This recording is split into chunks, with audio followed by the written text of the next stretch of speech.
The bus stop was old and weathered, the paint faded, the bench rusted.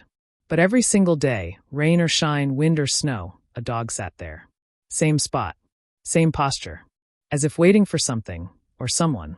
It started 5 years ago. Locals began to notice him. A medium-sized golden retriever mixed with tired eyes but an alert posture. He'd show up at dawn, curl his tail around his paws, and stare down the road. All day he'd wait.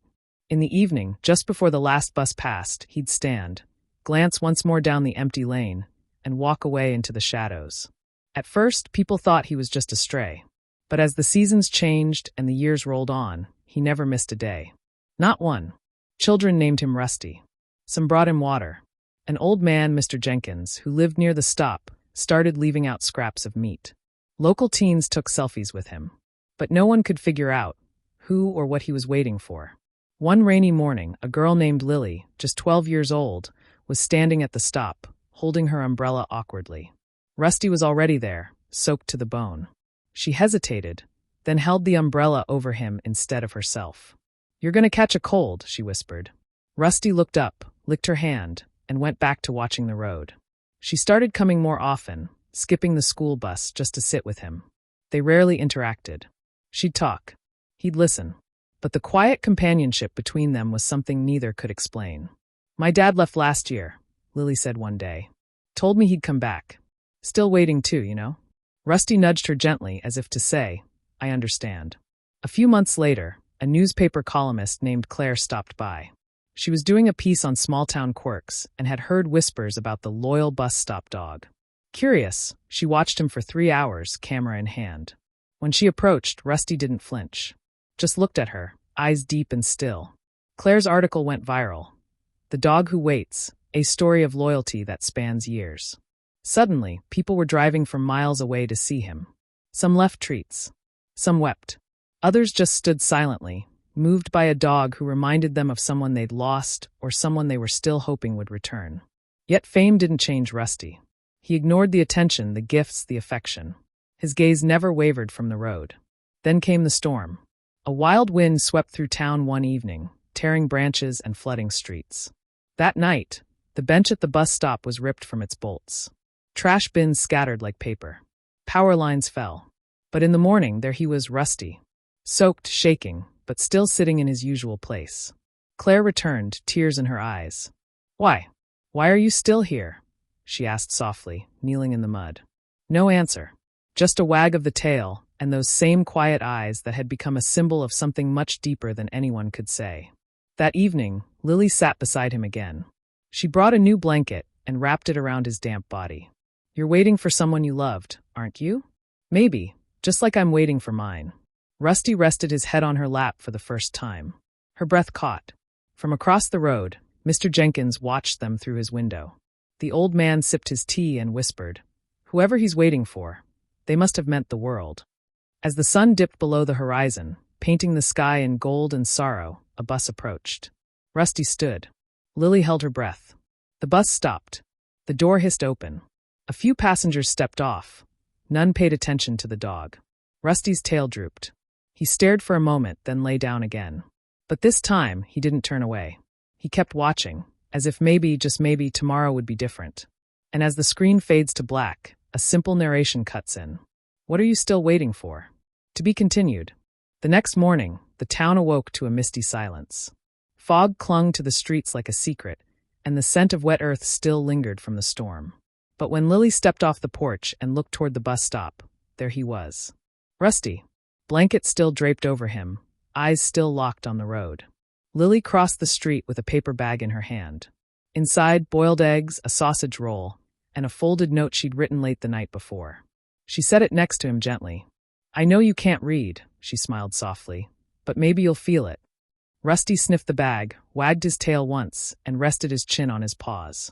Down the street, Claire was back with her camera, though this time, she didn't raise it. She sat on the bench, what remained of it, anyway, beside the dog and girl, just watching. "It's not just a story anymore," she murmured to Lily. Lily looked up. "No, he's not a headline. He's a heart that's still waiting." Claire's eyes misted. "I'm thinking of turning this into a book. But only if you and Rusty are okay with it." Lily glanced at Rusty. "You'll have to ask him." The dog blinked slowly. Claire laughed. That afternoon, something shifted.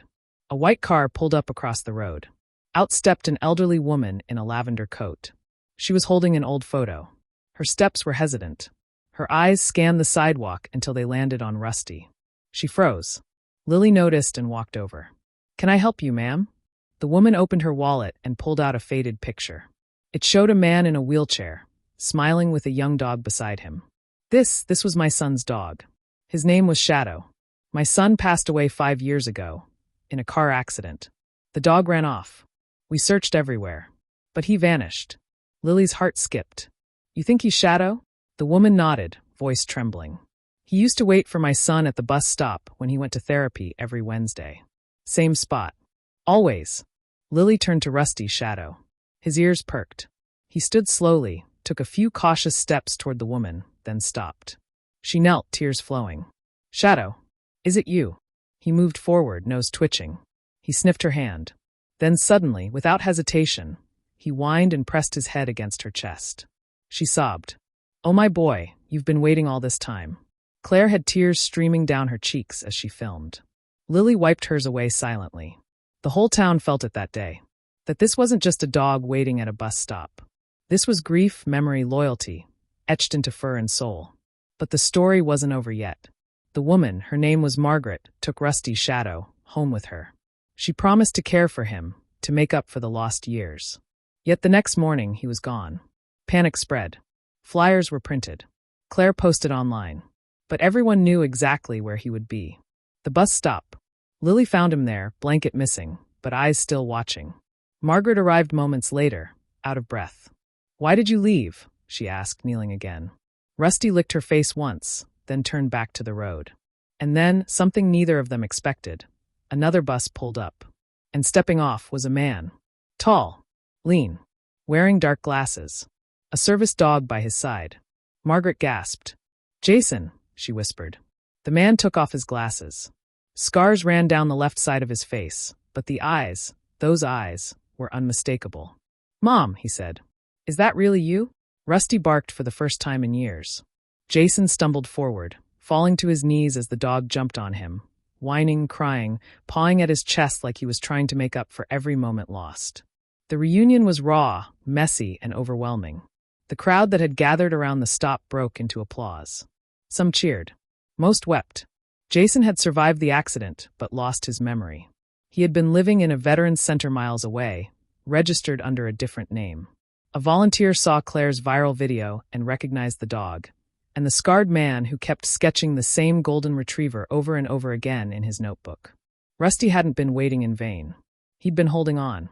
As the sun dipped again behind the hills, Jason sat beside his dog, arm wrapped around his neck, forehead resting on his head. "Good boy," he whispered. "You never gave up on me."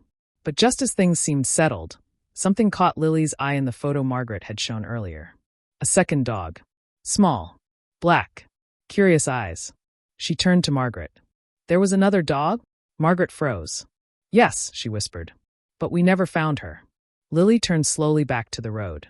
Rusty, Shadow, was still staring down it. To be continued. For days, the town buzzed with the miracle of the reunion. Rusty, now known to all by his true name, Shadow, was no longer just the dog who waited. He was the dog who remembered, the one who never gave up. But the story wasn't complete. Lily couldn't stop thinking about the second dog in the photo. The little black pup beside Shadow and Jason. She mentioned it to Claire, who dug deeper into old local archives. What they discovered would change everything. 5 years ago, just days before the accident, Jason had adopted both dogs together. Shadow and a tiny black spaniel mix named Luna. They were inseparable. But after the crash, Luna had vanished without a trace. Lily asked Jason about her. He frowned, struggling through the fog of memory. "I remember holding her. I remember the smell of her fur. I thought I dreamed her. But it hadn't been a dream." Margaret called in every favor she could. Claire posted a news story online. The town rallied. Volunteers canvassed nearby towns, shelters, and rescue centers. Nothing. Until one rainy evening, a tip came in. A farmer from a remote area 30 miles away had been feeding a stray dog for years. Black. Skittish. But smart. Too smart to trap, too loyal to leave the area. When he showed them a picture, Lily's heart leapt. It was her. They drove out the next morning, Lily, Jason, and Shadow.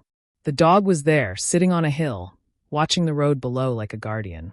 Jason stepped out slowly. "Luna," he called gently. She didn't move. He knelt, opening his arms. Shadow barked once. Luna stood, hesitant, then broke into a full sprint, ears flapping, tail wagging wildly. She crashed into Jason's chest, whining, licking, pawing just like Shadow had. The family was whole again. Back home, the town held a celebration. The mayor handed Jason a certificate, but Jason just laughed. "This should go to them," he said, pointing to the two dogs by his side. "They never gave up when even I didn't know who I was." As the town clapped and cheered, Claire took the final photo for her book cover. Jason sitting at the old bus stop, Shadow and Luna on either side of him, Lily by his shoulder, and the sun setting in the background. Weeks later, the bench was repaired and a small bronze plaque was added to its side.